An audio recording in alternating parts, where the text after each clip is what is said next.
thank you to GCM Grosvenor and Resolute Investment Managers Inc. for sponsoring Series 3 of 2025. GCM Grosvenor is a global alternative asset management firm with a long-standing commitment to supporting small, emerging and diverse investment managers. For over 30 years, the firm has developed expertise in funding and guiding these managers as part of its broader activity across alternative investments.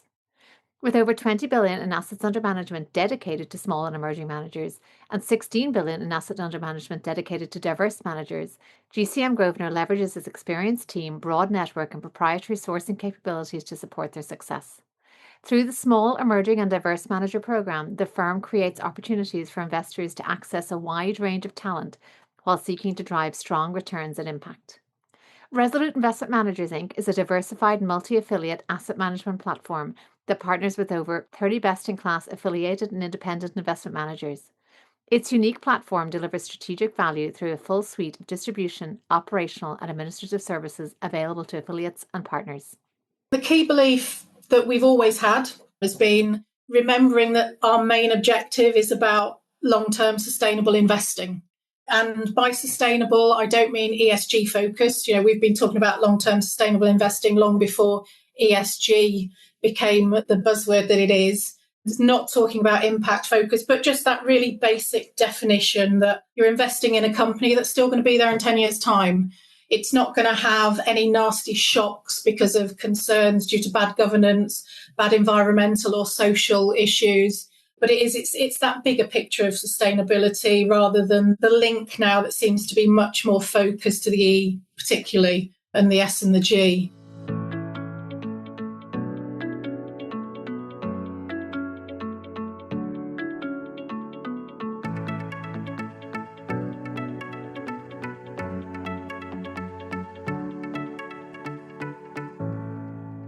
I'm Aoife Devitt, and welcome to the 50 Faces podcast, a podcast committed to revealing the richness and diversity of the world of investment by focusing on its people and their stories. I'm joined today by Jo Kempton, who is head of Lincolnshire Pension Fund, where she has spent most of her career in various roles, including as the manager of an internal UK equity portfolio. She's an active participant on the local government pension scheme circuit. Welcome, Jo. Thanks for joining me today. Yeah, thank you very much for having me, and I'm looking forward to our chat. Great. Well, we've known each other for many, many years. So finally, we get a chance to learn a bit about, what brought you to Lincolnshire, or to the pension fund anyway. Can you start there talking about your background and how you ended up pursuing a role in pensions? So, yes, I've been at the County Council now for 36 years nearly, since 1989. So a bit of a lifer here. When I started, they had this great thing called a training pool where you'd do a couple of years around different areas to find what suited you. And I kind of fell into finance. From then, I went into a general ledger system team and I really enjoyed that. And then a new post came up in the investments team, in the pensions team. And it seemed an interesting role. It was a promotion. It was just assisting the investment manager that was there at the time, looking after the internal UK equity portfolio that you mentioned. So that was 99. And I've been there ever since and just worked my way through the various roles from doing that to then going onto the accounting side, eventually becoming head of the fund in 2008. So, yeah, a Lincolnshire lifer, I think it's fair to say. Incredible. And what change you will have seen since '08, obviously, too. We'll talk a little bit about the transformation with the LGPS. But I'd love to go back, first of all, to the UK equity portfolio, because this is obviously something that perhaps the UK equities in general certainly getting a lot of focus. And, stock picking itself getting a lot of focus. So can you talk a little bit about what you did then and what you learned, I suppose, from managing the portfolio in terms of UK equity markets, as well as the art of stock picking? So I think I'm doing a bit of a disservice to fund managers in that it wasn't a stock picking role particularly. It was called passive with a common sense overlay was how we like to frame what it was. So we had about 300 stocks that we held, 50 bip tracking error, small cap captured with unit trusts. And we just looked to add a little bit of performance, mainly around timing on corporate activity. Back in the late 90s, early 2000s, corporate activity was all over the place. There was so much of it. So by just timing when you bought your stock as it came in to the FTSE All Share, leave it a week, leave it a couple of weeks, you could make some quite good outperformance. So I think our record, our kind of since inception record, was about plus 50 basis points outperformance. So a pretty good information ratio there. But it wasn't, having a look and seeing what are our top 30 picks as some UK managers do. And it was really all learning on the job. I can remember going in, opening up the FT, being led through that initially, reading the articles, trying to understand them, having had absolutely no investment experience prior to coming into the role. I think one of the things that was really beneficial, we had some great relationships with some brokers. We didn't trade very often, and when we did, it was generally just margins. So we had a couple of brokers that stayed with us, loyal right up until 2017, when we got rid of it and externalised it to LGIM, because by that point, they were able to do it at less than 2 bips, which was about the cost that we had in managing that portfolio. So, yeah, probably not really a proper fund manager, but tinkering around the edges of an index tracker, I think, would be more what it was. Let's not do you a disservice when you talk about that 50 bips outperformance. I think let's get credit where it's due. It was the days of things like the Orange Mannerman takeover and, some of the big tech stocks coming into the index. Dimension Data, I can remember coming in and absolutely ramping up initially, and you just were a bit patient. You could quite easily make some performance on that. I think one of the things that I can remember learning early on is that there's no logic sometimes behind investments, what will do well and how the stocks will actually perform. And there's sometimes some really tenuous links that you wouldn't think would impact a stock. I can remember my manager, when I first started, talking about betting stocks and how the weather impacted their performance. And you're thinking, how can that be so? But obviously things, horse racing, too much rain, the ground's soft, races get cancelled. They don't make the profit that they would be expected to. So I think it's not an easy game, stock picking. And as I say, there's so many things that can impact a stock that it's not for the faint-hearted doing that as a full-time career, I don't think. Of course, that now makes you a very understanding client. I would think on the other side. Of course. Having been in the trenches and known the pain, the exquisite pain of being a stock picker. Just in terms of what have you seen in terms of the change of the UK equity market? Because clearly when you started, there wasn't the cheap option to do it like LGIM did at 2 basis points. Probably the market may have looked very different in terms of the participants, maybe the domination of certain stocks. How would you sort of say the UK equity market looks today compared to what it looked like then?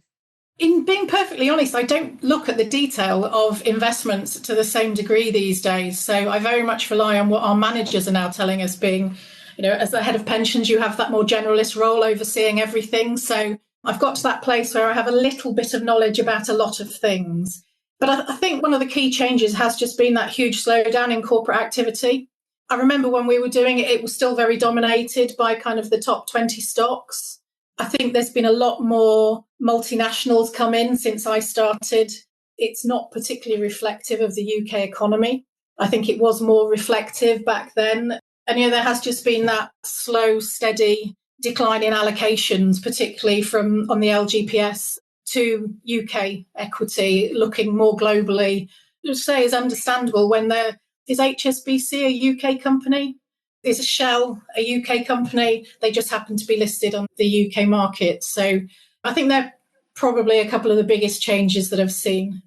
And very relevant, I think, today, given the conversation around keeping things local has sometimes Absolutely. focused on the UK stock market and, requiring more investment there. And then just sort of pulling the lens back then from UK equities into an overall pension fund portfolio. What would you say are some of your key, say, investment beliefs now that you're at the helm there? And how does that relate to sustainable investing?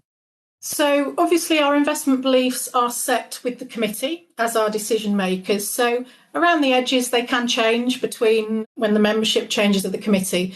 But I think the key belief that we've always had in my time there has been remembering that our main objective is about long-term sustainable investing. And by sustainable, I don't mean ESG focused. We've been talking about long-term sustainable investing long before ESG became the buzzword that it is. It's not talking about impact focus, but just that really basic definition that you're investing in a company that's still going to be there in 10 years' time. It's not going to have any nasty shocks because of concerns due to bad governance, bad environmental or social issues. But it's that bigger picture of sustainability rather than the link now that seems to be much more focused to the E particularly and the S and the G. But I mean, we do look at ESG and on sustainable investing. We work with Border to Coast, setting the policies for voting and for our engagement. Our committee's never believed in divestment particularly, definitely not sector-led divestment. And the only way we can influence companies is by having that seat at the table. And I think asset pooling and before that, the LAPFF, and they still continue, that's really enabled LGPS funds to have that greater voice at the table.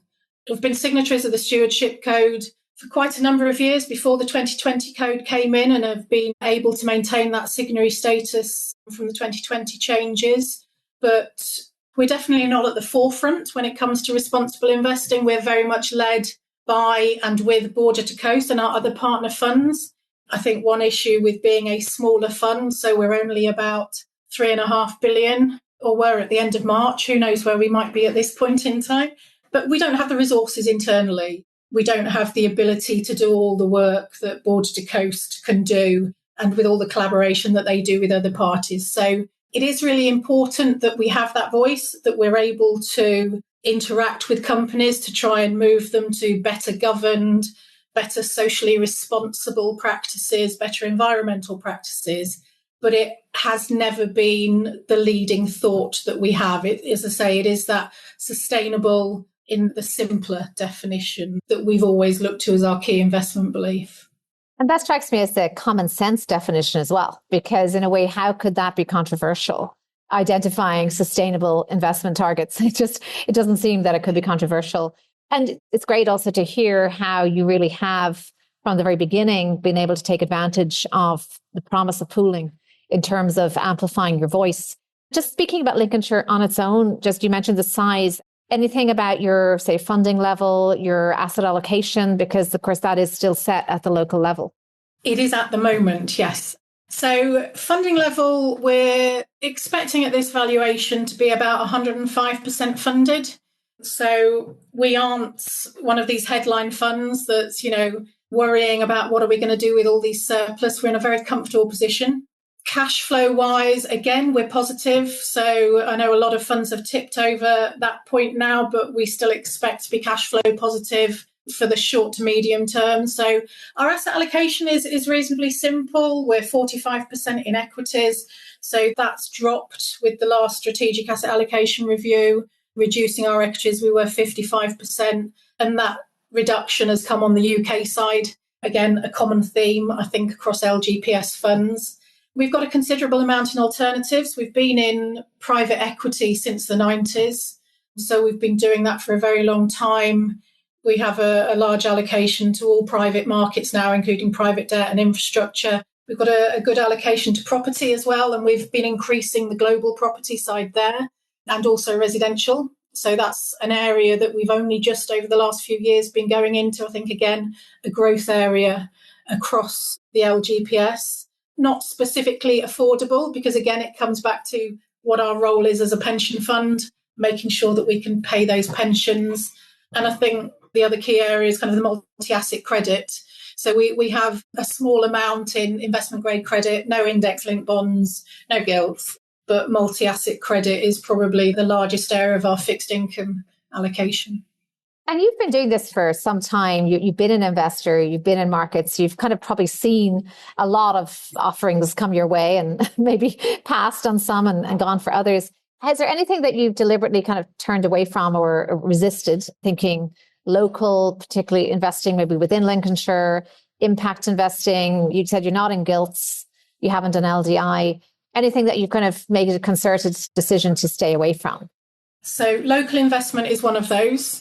So we are waiting for the clarity from government as to how they define local investment, because I think for a county like Lincolnshire, it's actually quite difficult to find good, meaningful investments. Personally, my concern with local investment is that it can become a bit of a political football. with the Fit for the Future consultation requiring us to discuss with our combined authorities, of which Lincolnshire has just got one. We've got the mayoral elections this week, to look at what investment opportunities they would like us to make. I think it raises lots of red flags for me. I think, we have to go back to our initial, what is our objective? Well, it's to pay pensions.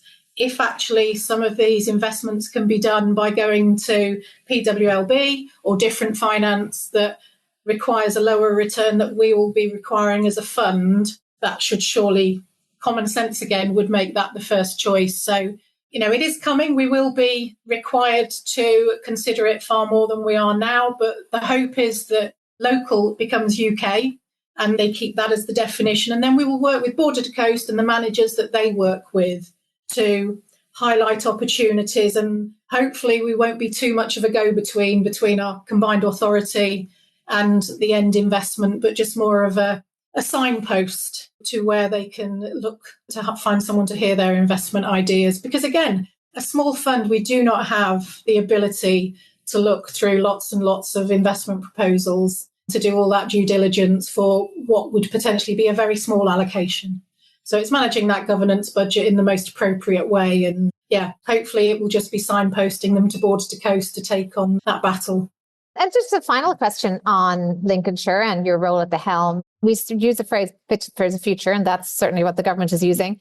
How will you be fit for the future at your level? And what excites you about the future now as it stands today? I think pooling has had some real benefits. I think it's strengthened the LGPS network. It's given us the ability to work together and hear more voices, hear more opinions. One of the initial ideas was that it would professionalise the LGPS. Well, I think the LGPS has always been reasonably professional, but it does give us access to more dedicated resource. So we work very closely with Border to Coast, particularly on the RI side. The development will have to come on the advisory service side. I love a challenge. I enjoy change. It doesn't get boring in the LGPS, which has always been a benefit. So I think I'm quite optimistic about where it might go. The concerns are more where we have changes enforced. So obviously there's been some concerning news for some LGPS funds recently with the outcome of whether or not their pools would meet the requirements. So I'm quite blessed that we're in Border to Coast and that's been given the go-ahead to continue and don't have the stresses of having to unpick what people have spent the last 9 years making. But that still brings challenges for those funds that are in pools that have managed to tick the right boxes, in that we'll have a whole culture change potentially with new partners coming in. Again, the positive side is you get different thinking, you get new ideas coming in. Just because we've done everything one way to build Border to Coast doesn't mean there might not be other things that we can do to enhance that. Just new ideas coming in, I think will be really beneficial. So I'm looking forward to working with any new funds that come along. And to be honest, there are so many changes going on across local government, let alone the LGPS. LGR is probably as high on my list, so local government reorganisation, as the pooling changes are, because of how that might impact the pension fund. So fund mergers, that might be an ultimate outcome. So, we're kind of being attacked is the wrong word, but looked at on all sides, and all the balls seem to be thrown up in the air at once to see how they're actually going to land. So scrutinised, certainly. You're definitely getting a lot of attention. Because I'm not sure many of us are aware, what impact could LGR have on the pension funds? So for Lincolnshire, our combined authority is the Greater Lincolnshire area. So Lincolnshire County Council, which is the admin authority for the pension fund, doesn't cover the North and North East Lincolnshire, which are two unitary authorities, but the Greater Lincolnshire Combined Authority does. Now, LGR will look to include those two unitaries in one way or another, but those unitaries currently sit within the East Riding Pension Fund. So depending upon how government decide they are going to slice Greater Lincolnshire up into unitaries, we could end up taking some of East Riding Pension Fund's unitaries into Lincolnshire, or they could take some of Lincolnshire's employers into East Riding. As we're about half the side of East Riding, that would be a concern about the feasibility of what will be left in Lincolnshire Pension Fund. So a merger could be a potential outcome. So there's too many unknowns at the moment. There's lots of possibilities, but whatever the outcome is, which hopefully we'll have more sight of by towards the end of the year, there will be plenty of work in the pension fund, particularly on the administration side, even if we're not having to worry about merging funds. So it's just another area on top of the business as usual, with McLeod, with Dashboard and all the other admin side things. It's how we make sure that with all this noise going on, we're still actually doing the day job, basically, and paying pensions correctly, which seems to get lost sight of by government sometimes, I think, with all the talk of investment pooling and how we can save money there. We need to just make sure we don't drop the ball anywhere and don't lose sight that we're there for our scheme members. That's our role. I love that reference for Touchstone. It reminds me of my podcast with Penny Green. Slightly different industry, but her focus on members, always on members first. I think if you always remember that, you cannot really get sidetracked or go astray. And I think that's important to have that touchstone. And certainly it does seem that the only constant is change. And speaking of change, having been in the industry for 36 years, I think you mentioned, clearly you may have seen a lot of change in the industry, whether it's the UK equity market, the LGPS, the counterparties, the players. We talk a little bit about diversity on this podcast in terms of the richness of our industry and whether it's reflecting those members, reflecting the society. Any observations from you in terms of your career and how the industry has changed? Yeah, it's definitely better than it was when I started. I can remember even not that far back, to be fair, probably started only going to conferences once I got that head of pensions role. So even just as far back as 2008, you would walk into a room and it would have been full of men of a certain age in grey suits. Very, very few women, let alone any ethnic minorities. It's a very different world now. We are getting there, but I think there is still a really long way to go. And I think if we want to change this, it has to be done right at the beginning of people's lives. So it's got to be through education, through careers advice at schools, etc. I'd never even heard of working in the investment industry when I was at school. It just wasn't discussed. I think we need to start talking about all the, there's a huge range of jobs as well. It's not just about being a fund manager. There's a huge range of opportunities there. So I think it's about getting in early, getting people to understand the breadth of opportunities that can be there. And I'm also a real believer in on-the-job training and seeing the potential in people rather than just seeing how many degrees they've got or what school they went to. I think, there's a lot of people haven't necessarily had the opportunities to go to university or go to the right private school, but have some great potential in them, that it's about trying to embrace that and building from within. In Lincolnshire, we struggle to attract people into the team every time we've gone out to advert. Lincolnshire is not the investment centre of the world or even the East Midlands. So we've developed our team, as I was, as my deputy is, as the rest of the team, we've developed them from within. So we've thought, you've got the right mindset, you've absolutely got the potential to work in this team. So I think that's really important and shouldn't be overlooked just because you don't have a certain piece of paper behind you. Well, I love that. I just saw today an apprenticeship program that another one of the pools, Central, is doing. And I think that's, there's lots of graduate intake, but, apprenticeship, which maybe completely does not require a university degree, I think that's a great sign. And I also think the public service aspect and the bit that's overlooked often is the change you mentioned, the fact that it's never dull. I think that opportunity to learn, we need to put a better value on that, because I think that is so valuable, maybe offset by a less high salary, but it is ultimately a great training ground. So thank you for advocating that. And we have a great pension. Have to get that in. not to be overlooked. Just want to return to some personal reflections. So 36 years in this industry, it's witnessed a lot of change. Have there been any particular setbacks or challenges that you learned lessons from over the course of that, or any high or low points? I think I've been very lucky, to be fair, in my time at the council, just in having that stability. There aren't many places or people now where you can do that length of a career in one place and still manage to get promoted and to grow and enhance what you do. So, but yeah, absolutely. In that time, there have been plenty of challenges. I think the main ones have generally come from when I've lost key staff or my managers have disappeared. I was only 6 months in the job when I first started, when my manager moved on. So, and I've had that quite a few times in my career, and suddenly being thrown in at the deep end. But, I think when you're in that sink or swim situation, sometimes that's actually where you grow the best. And I think I do thrive on challenge, and I'm probably a bit stubborn.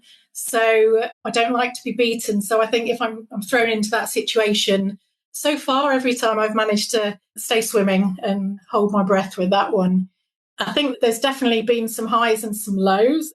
Highs, I think actually at the moment we have a great team that I work with. And I think one of the highs is when you're able to sit back and everyone in the team is just performing brilliantly. We work really well together, and that doesn't always happen. We are lucky there are just 5 of us, including me, so that does make my life much easier. But I have an exceptional team, which I think is a definite high for me at the moment.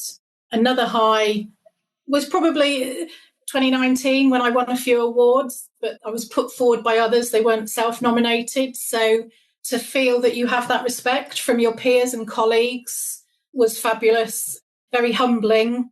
So that was a real high. It was quite amusing getting a Rising Star award when I'd already been in the industry for a good nearly 2 decades, but slow burner is perhaps the word. And I think luckily I've not had that many lows. I think occasionally there's the external influences that come in and pile upon you, some of the governance challenges with lots of turnover in committees and then all the requirements with trying to train and manage committees. They often make life a little more difficult than it should be. But again, I think I'm a natural optimist. I do always try and find a bright side. Sometimes I'm annoyingly optimistic, but I think that helps. If you try and, okay, we'll get past this, right? What's the good thing that's coming around the corner? What's the next thing we can work towards? I think that just helps get through. You can't expect everything to be high in life. It's about managing to work through both the highs and the lows and just enjoy it. You're a long time working. So I think I've been blessed to be able to be in a career and with an employer that I've enjoyed my time so far. That's, I think, the key to resilience in that industry is that mindset. And I will say it's nice that you got the awards 20 years in, but it's not an industry that is known for its rewards. In the private sector, there's bonuses and there's other explicit ways of rewarding. And I think it can often be thankless and, or that there may be, thanks may not be uttered. So I think having that expectation, but also that resilience has been really key. Did you have any mentors, sponsors, people that influenced you along the journey? Yeah, I think, as I said, there weren't many women when I first started, but there were three women that were very high profile, but very welcoming, very open to share their backgrounds and how they've got to where they were. So Judy Saunders and Geeg Drever, both that worked at West Midlands, were, when I first started, were key on the scene. And I worked with, and they were very helpful in directing me at times. And then also Nicola Mark from the Norfolk Fund. I was one of the founder members in setting up national frameworks and worked very closely with Nicola then. And she was a great role model, always ready to help, offer a word of advice if asked. So, yeah, I think they're probably the ones that stand out, those key women that have been in the industry over the years. Sadly, all retired now, I think. But yeah, there's plenty more coming through. Absolute legends, all 3 of them. And sadly, yes, they are retired, so I can't track them down to capture their voices for the podcast. Hopefully do well-deserved retirements, all of them, but absolutely great to have that shout out. And you've already given us quite a bit of advice here in terms of your attitude to life and the way you embrace change. Anything to leave us with, whether a creed or motto or a piece of advice for your younger self? I think for my younger self, it would just be have a bit more self-belief. There's always a solution to everything, and you just have to step out of your comfort zone sometimes. But things work out. And I think probably what I live by is I'm just a huge believer in working with others and collaborating, and just don't be afraid to reach out and ask for help, and always be ready to offer help. I think one of the benefits of the LGPS, it sounds really corny, but we are like a big family. We do work together. And I think even pre-pooling, we've worked together for decades, and hopefully we'll continue to, because none of us have the answer on our own. And we're stronger when we come together and share. Well, I think there's probably a few bumper stickers we could develop from some of this, the LGPS wisdom. But I think this has been a great example of why you don't need to be a large fund to be a thought leader. I think you need to have that institutional knowledge. You need to have that attitude around change, that positivity in a time when it could be so easy to give up, throw in the towel, and just shield an organization from the change. I think you really set the tone for so many of your peers. That's why they look to you. That's why they recognize you. And I'm so glad that I caught you to share this wisdom and this perspective on the LGPS at yet another turning point in its history. Thank you, Jo. Thank you, Aoife. It's been enjoyable. Thank you. I'm Aoife David. Thank you for listening to the 50 Faces podcast. If you liked what you heard and would like to tune in to hear more inspiring investors and their personal journeys, please subscribe on Apple Podcasts or wherever you get your podcasts. This podcast is for informational purposes only and should not be construed as investment advice, and all views are personal and should not be attributed to the organisations and affiliations of the host or any guest.